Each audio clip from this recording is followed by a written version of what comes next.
মাঠে যেতে না পারলে চিন্তা নেই, এবারও বিপিএল দেখার পথ আরও সহজ। টিভি স্ক্রিন, মোবাইল কিংবা ওয়েবসাইট, যেখানেই থাকুন না কেন আপনার সামনে থাকবে বিপিএল দেখার সব রাস্তা। ক্রিকেট প্রেমীদের দীর্ঘ প্রতীক্ষার অবসান ঘটিয়ে আবারও মাঠে গড়াতে যাচ্ছে দেশের সবচেয়ে জনপ্রিয় franchise tournament BPL. Bangladesh premier league 2025-26-এর এই আসরে 26শে ডিসেম্বর পর্দা উঠবে।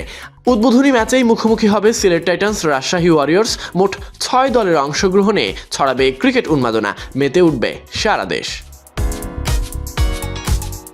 বিপিএল এগোতেই সমর্থকদের ভাবনা, কোথায় দেখা যাবে বিপিএল।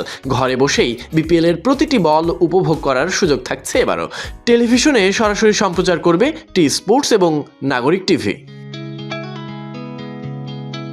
এছাড়া ডিজিটাল প্ল্যাটফর্মে খেলা দেখা যাবে ট্যাপম্যাট থেকে। বিশেষ করে যারা মোবাইল কিংবা ল্যাপটপে খেলা দেখতে স্বাচ্ছন্দ্য বোধ করেন তাদের জন্য রয়েছে টি স্পোর্টস অ্যাপ এবং টি স্পোর্টস ওয়েবসাইট, যেখান থেকে লাইভ ম্যাচ উপভোগ করা যাবে যে কোনো সময়, যে কোনো জায়গা থেকে।